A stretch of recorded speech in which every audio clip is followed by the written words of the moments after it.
Kerang hijau dikenal memiliki rasa yang cukup lezat dan mempunyai kandungan gizi yang sangat tinggi. Karenanya, kerang hijau sangat diminati oleh banyak orang.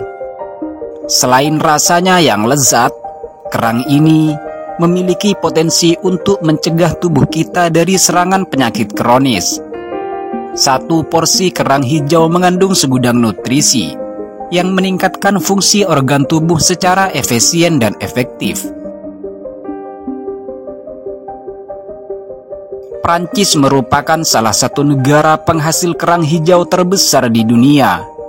Setiap tahunnya, Prancis menghasilkan 150.000 ton tiram dan kerang yang sebagian besar diekspor ke berbagai negara, dan sebagian kecil lainnya dipasok dalam negeri.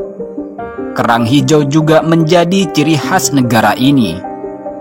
Prancis merupakan negara dengan garis pantai yang panjang, sehingga negara ini sangat cocok untuk budidaya seafood.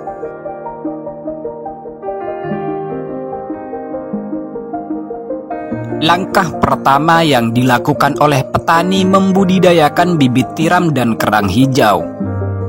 Cangkang kerang dewasa akan dihancurkan dan dibentuk menjadi rantai semacam ini. Selanjutnya, cangkang kerang dewasa yang telah dihancurkan digantung di air laut, dan disinilah bayi tiram akan hidup dan melekat. Telur tiram dan kerang hijau selalu berada di air laut selama musim kawin. Induk kerang hijau yang telah matang kelaminnya mengeluarkan sperma dan sel telur ke dalam air, sehingga keduanya bercampur dan kemudian terjadi pembuahan. Setelah 24 jam, telur kemudian menetas dan tumbuh menjadi larva, kemudian menjadi benih yang bersifat planktonik hingga berumur 15-20 hari. Selanjutnya, benih tersebut menempel pada substrat dan akan menjadi kerang hijau dewasa setelah 5 hingga 6 bulan kemudian. Biasanya, rantai yang terbuat dari kulit kerang dewasa diangkat sebelum bibit-bibit kerang tumbuh dewasa. Pada titik ini, alat-alatnya penuh dengan benih-benih muda. Setelah itu, bibit muda akan dikumpulkan untuk persiapan musim utama. Bibit-bibit ini dimasukkan ke dalam tas jaring untuk dipindah ke lautan.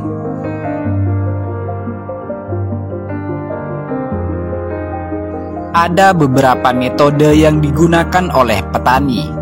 Salah satunya adalah metode tancap, metode rakit tancap, dan metode tali rentang. Metode tancap dalam budidaya kerang hijau dapat dilakukan dengan menancapkan kayu atau bambu ke dasar perairan. Panjang kayu yang dipakai disesuaikan dengan kedalaman air ketika pasang atau surut. Kayu ini akan dibiarkan hingga benih kerang hijau menempel dan memperbanyak kerang hijau. Jika kerang hijau telah terkumpul dalam jumlah banyak dan siap untuk dipanen, proses panen pun segera dilakukan.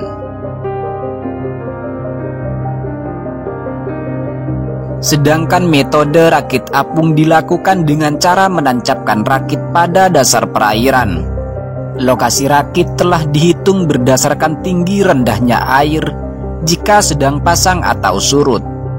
Selanjutnya, bibit kerang hijau ditempatkan di atas rakit-rakit tersebut.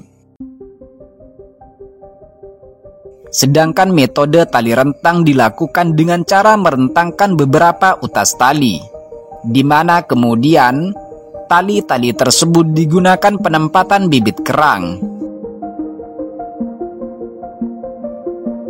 Dan dalam waktu kurang lebih 6 bulan, kerang hijau itu pun siap untuk dipanen. Untuk mempercepat proses panen, petani di Prancis menggunakan bantuan mesin. Selanjutnya, kerang yang telah dipanen dibawa ke pabrik untuk proses berikutnya. Kerang-kerang ini dibersihkan dikemas untuk kemudian dipasarkan dan dihidangkan.